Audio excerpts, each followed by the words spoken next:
Түгээмэл асуултуудад цаана бодог процессыг маш энгийнээр ямар ч хүн ойлгохоор хэд мэргэжлийн үг хэллэг оруулахгүй тайлбарж өгөө. Энэ минь хоёр үндсэн үйлчлэлтэй. Нэг нь эсийн энерги өвдөглийг дэмжин, нөгөөх нь ДНК-гийн засварыг дэмжин гэж байгаа. Хүний бие 1200 төрлийн 60 эд эсийн 400 дахин давтагдшгүй эстэй. Эс хоёр ерөнхий шин чанартай. Митохондриатай, митохондригүй гэж хоёр ялгана. Митохондриатай эсийг митохондри нь энергиэр хангана. Жишээ нь зүрхний булчингийн эс байна. Зөвхөн митохондригоос энерги авдаг. Митохондригийн үйлдвэрлэсэн энергийг нь NAD+ гэдэг коэнзим тээвэрлэдэг байна. Нөгөө нэг төрөл алах митохондригийн эсүүд байгаа шүү дээ. Тэр нь болохоор глюкозоос энерги үйлдвэрлэн авч байгаа. Жишээ нь цусны улаан эсээ NAD+ энэ үйлдвэрлэсэн энергийг нь бас тээвэрлэдэг гэсэн үг. Тэгэхээр ийм хоёр замаар бие махбод энерги үйлдвэрлэж өөрийнхөө хэвийн үйл ажиллагааг явуулдаг. Тэгэхээр эрэгтэн болгон бас өөрийн гэсэн онцлогтой байгаад NAD+ гэдэг нь болохоор хүний бие байхасаа байдаг мөртлөө нас ахад ирэхлээр баг багаар ингээд аажмаар буурчдаг коэнзим байгаа. Тэгээд тээвэрлэгчийн энергийг тээвэрлэгчийн үүргийг гүйцэтгээд байгаа хүний бид. Тэгэхээр хүний бие 1000 энерги үйлдвэрлээд хэрвээ тээвэрлэгч нь байхгүй бол тээвэрлж чадахгүй. Тээвэрлэгчийн тоон хязгаарлагдсан энергийг авнаа гэж ойлгож байна. Тэгэл ер нь бол хөвчлөлтөөр ингээд ядраад үдээс хойш нэг дуг хийхгүй бол болчиход юм байна л та. Тэгээд NAD+-ыг нь үр дүнтэйгээр нэмэгдүүлэхэд NMN гэж нэгдэл хамгийн шууд нөлөөтэй байгааг нь олоод илрүүлж гэж. Дараагийнх нь ДНК-гийн засварыг дэмжинэ гэж байгаа штэ. За тэрэн дээр юу болдог вэ гэхээр өдөр тутамдаа хэдэн саяараа эвдрээд тэгээд бие махбод тэрийг буцаага застах ажил хийдэг гэсэн үг. Жишээ нь тамхи татах эсвэл веб хэрэглэх үед ДНК маш их хэмжээгээр хамгийн ихээр гэмтдэг. Жишээлх юм бол за нэг тамхи татлаа гэж бодъё. Тэгэнгүүт ДНК-д маш их хэмжээний гэмтэл үүслээ. Энэ үед нь болохоор хоёр энзимийг төвчж байгаа. Нэг нь болохоор PARP гэдэг. Энэ нь болохоор ДНК-д үүссэн гэмтлийг олж илрүүлээд тэгээд шаардлагатай түүхийдийг бүрдүүлнэ. За тэгэнгүүт нь сертон гэдэг нэртэй энзим гарч ирээд нөгөө засварын ажлыг гартаж хийж байгаа. Тэгээ энэ хоёр энзимийн үйл ажиллагаанд хоёуланд нь NAD+ зайлшгүй хэрэг болдог. Тийм учраас ДНК-гийн засварыг дэмжинэ гэж хэлээд байгаа. Тэгээд түрүүн ярьсанчлан энэ засварын ажил бас NAD+-ийн төвшинийхээ тоонд ингээд хязгаарлагддаг гэсэн үг. ДНК засварт дахиад ресвератрол гэдэг нийтлэл орж ирнэ. За үндсэн үүрэг нь болохоор сертоин 1 болон 6-г өдөөж өгд юм байна. Тэгээд сертоин 1 6 гэдэг нь болохоор ДНК-г хамгаалдаг ямар нэгэн мутацид оруулахгүйгээр залуу хэвээр нь ингээд хадгалах үүрэгтэй. Хамгийн ядаргаатай нь хүний биеийн ДНК-гийн 45 орчим хувийг одоо бидэнд хэрэггүй ДНК-нууд эзэлж идэг гэж байгаа. За тэгэнгүүтээ тэр ДНК-нуудыг яадаг вэ гэхээр хүний бие одоо идэвчээд мутацид оруулахаас өмнө одоо мутацид орохоос сэргийлж унтаа байдалд ингэж ярьж идэг гэж байгаа байхгүй. Тэр нь бас энерги хэрэгтэй гэж байгаа. Тэгээд тэрийг нь болохоор унтаа байдалд байлгахад болохоор сертон 1 6 маш чухал үгтэйгээр оролцож байгаа. Тэгээд үйл ажиллагааны сертонуудын үйл ажиллагааг NAD+ одоо энергиэр итгэж байгаа боловч ресвератрол болохоор энэ сертонуудыг өдөөгд байгаа байхгүй. За тэгэхээр энэ хоёр NMN ресвератрол хоёр маань ингээд хоорондоо гоё хоршиж явж байгаа үйл ажиллагаанууд нь хамтраад хамтд нь хэрэглүүл үр дүн илүү сайтай илүү байдгаа гэдэг нь болохоор яг энэ дээр гарч харагдаж байгаа. За тэрнээс гадна дараагийн нэг орцсон нь болохоор ДНК-д болохоор нэлийн чухал үүрэгтэй байгаа. Таад өмнө сонсчихсан баг хүрэн манжийн ид бол 25 дараас өршөлсөн сэргийлдэг гэж хүрэн манжийн ид гэж хэлдэг штэ. За тэгэхээр TMG гэдэг trimethylglycine гэдэг энэ нэгдэл маань хүрэн манжиндаас агуулдаг. Тэгээ мэдээж ингэж хүнсний нэмэлтээр уух нь одоо хүрэн манжийн эзнээс хамаагүй илүү цэвэршилттэй дээрээс маш өндөр тунтай байгаа гэсэн үг. Trimethylglycine гэдэг нь болохоор метилийн группийг одоо нэмдүүлдэг энэ нэгдэл ахгүй юу? NMN, NAD+ одоо хэмжээг түвшин нэмдүүлж чадаа яг адилхан. Trimethylglycine болохоор метилийн группийг бас нэмдэг байхгүй юу? За тэгээд метилийн групп нь болохоор сахар тусам NAD+-тай адилхан бас ингээд дагаа буурдаг гэсэн. Тэгэнгүүт бас үйл ажиллагаанд оролцож эхэлдэг. Тэгээд гол үндсэн одоо үүрэг нь гэх юм бол ДНК-гийн бүх зохицуулалт удирдлагыг авч явдаг нэг.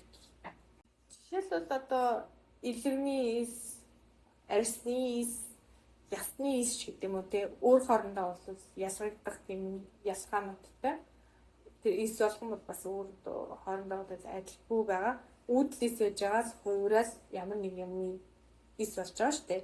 Тэгэхээр тэрийг нь болохоор ялгадаг ялгаагийн gene expression гэдэг юм. Хийдэг юм байна. Тэгээд тэрийг нь болохоор зохицуулдаг гэсэн үг. Бидний одоогийн ДНК ураг байх үед ч юм уу эсвэл бүр балдар ихсний тийм ДНК-нууд бас байж идэм байна л да. Тэгээд тэд нэр бүрэн унтаа байдалтай байж байгаа хэвээр. Тэгээд дээрэс нь бас одоо жишээлбэл бол эсийг ингээд эсийн хуваалцыг үүсгдэг ДНК гэж байт юм л да. Тэр ДНК-ийн нэгдүгээр эс хуваалцдаг юм байна. Тэгэхээр тэр нь бага байж болохгүй. Тэгэх юм бол эс хуваагдахгүй, шинээс үүсэхгүй. Эсвэл хит их ихсэж болохгүй. Тэгэх юм бол ингээд янз янзын юмнууд илүү дургаад ирдэг тийм. Тийм болохоор тодорхой хязгаарт ингээд байж ах хэрэгтэй юм байна. Тэгээд тэрийг нь болохоор gene silencing буюу генийн дарангуулаар удирддаг. Одоо энэ мэтчлэн метилийн олон үйл явцад нь гол хэрэглэгддэг нэг нь болохоор trimethylglycine юм аа. NAD+ метилийн групп хоёр чинь ингээ хоёулаа насаа ахлаар ингээ ажмаар буурдаг гэсэн шүү дээ. Тэгэхээр нэгийг нь NMN уугаад NAD-ийн түвшнийг ингээд өндөрсгöd их болгоод барьцсан ч гэсэн метилийн группийн хэмжээгээр үр дүн хязгаарлагдах гэдэг. Тийм болохоор хоёулангийн бас хамтдан чиглэж яг гоё нөгөө авч байгаа байхгүй юу? Үр дүнгээ авч байгаа. Тэгээд NMN удаан хэрэгж байгаа хүмүүс бол бас эхний үед мэдэрчсэн тэр сэргээл энергитэй, ич хүчтэй тэр байдлаа бол жоохон байцсан жагаад тэр ингээд байх болчихсон юм шиг те.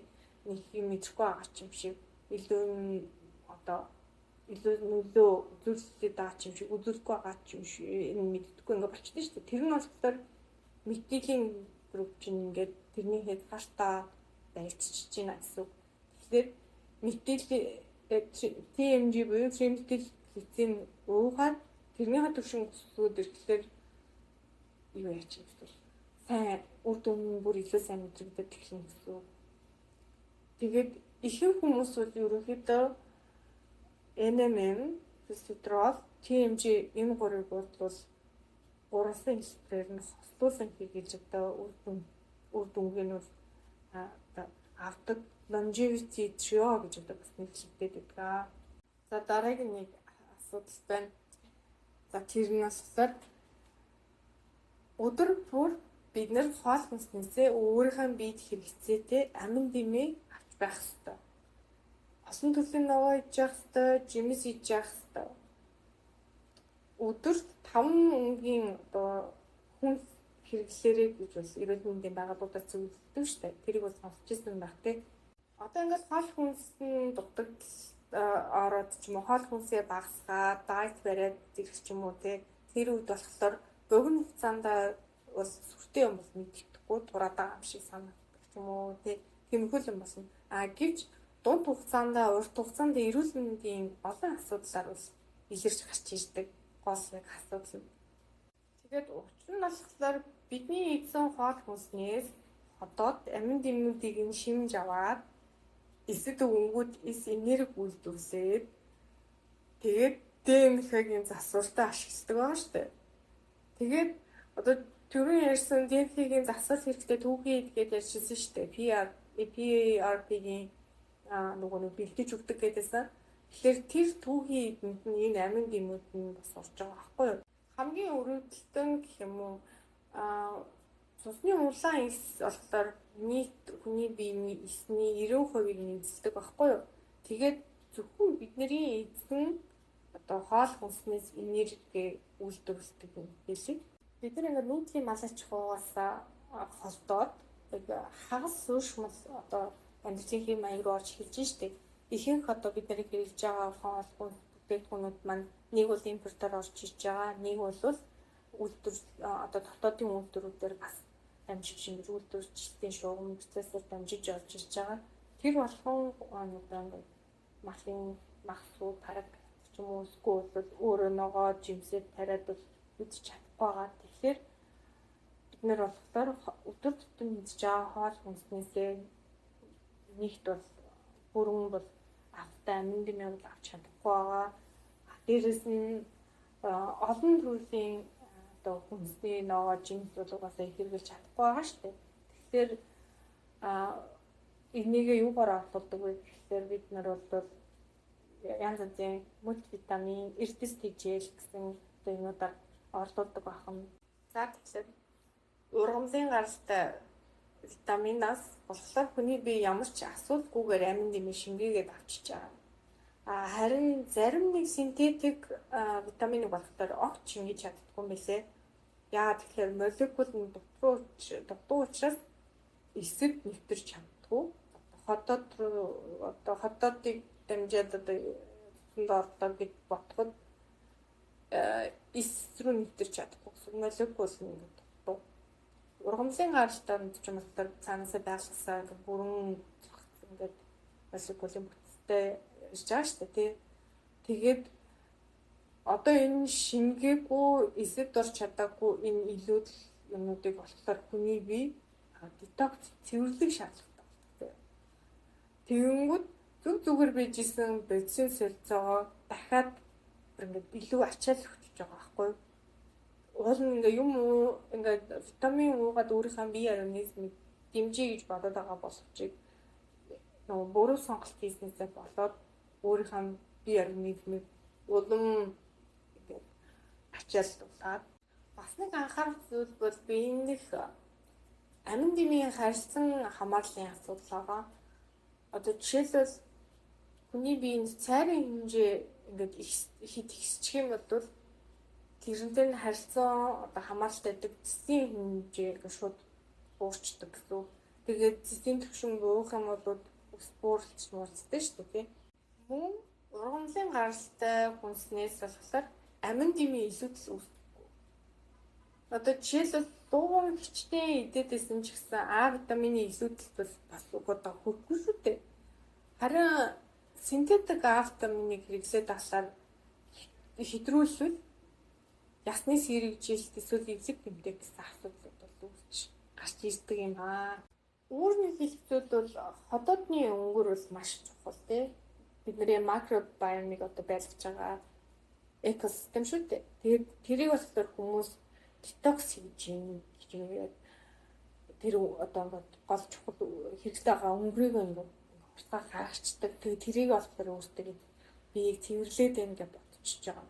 Тэгээд дээрэс нь юм элдв янзын бураах цайнууд бэлтэмлүүд эдгээр нь болохоор нөгөө хотоодонд байгаа ашигтай бактери тэгээд макробиом экосистемийг ингээд бодоолчихж байгаа байхгүй юу устгаад. Энэ бол ерөөсөө маш буруу. Хотоодны ашигтай бактери зохистой хэмжээнд байж ийж экосистем нь одоо ингээд яг баланс байж ийж бид нэр хоол тэжээлэрээ бидний эзэн хоол тэжээлийг одоо шимэгдүүлж авч чаддаг ашигладаг гэсэн. Хэрвээ тэр байхгүй бол шимэгдүүлж авч чадахгүй гэсэн. Угаасаа байхгүй бол бид нэр амьд удаан бол байж чадахгүй. За тэгээд Түүнээсээ хамгаалаад ашигтай бактери авч хэрэглэе гэж бодъё. Тэгэх юм бол нэг хэлэх зүйл гэх юм бол хэрэглэж байгаа ашигтай бактери чинь амьд байх ёстой шүү. Дэлгүүрийн лангуун дээр ингээд маш олон жилийн ингээд юутай хугацаатай явагдсан тэр ашигтай бактери гэж бичигтэй зүйлс амьд бол биш байхаа гэж бодож юм. Тэгэхээр амьд юунууд тусгай хадгалах горимтой байдаг. Дээрэс нь одоо хадгалах хугацаанд бөөнхөн байдаг гэдэг ч юм уу тий. Тэгээд дээрэс нь дотроо маш олон төр байдаг. Бидний зөвхөн мэддэг лакто, бифидо гэж нэг хоёр эдэн штэ. Энэ хоёр жанр дээр ерөнхийн нэг нь авахгүй юу? Дотроо ингээ хэдийн янзаараа ингэж хуваасан заяа.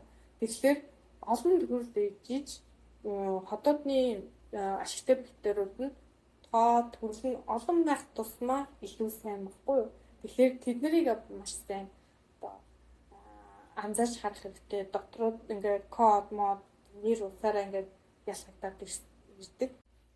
За тэгээд эцэст нь өстө ийм олон юм нэг муух гэж ийм олон юм одоо үзэж харах судлах хэрэгтэй юм уу? Too much би лав чадахгүй юм байна гэж бодож байгаа бол манай бүтээгдэхүүнүүдийг эргэлзэхгүй сонгож болно. Яа тэгэхээр өөрөө ийм хүмүүдийг унших, судлах, цааш нь ингээд нэрийн бүх юмнуудыг одоо баталгаажуулах, харах, ингээд бүр имэйл хийж асуух масах юм хоббитой байхгүй юу? Тэгээд олон талаас нь судлаад хамгийн эрүүл мэндийн болоод эдийн засгийн хувьд үр ашигтай гэсэн одоо бүтээгдэхүүнүүдийг сонгож өөрөө борлуулдаг байгаа.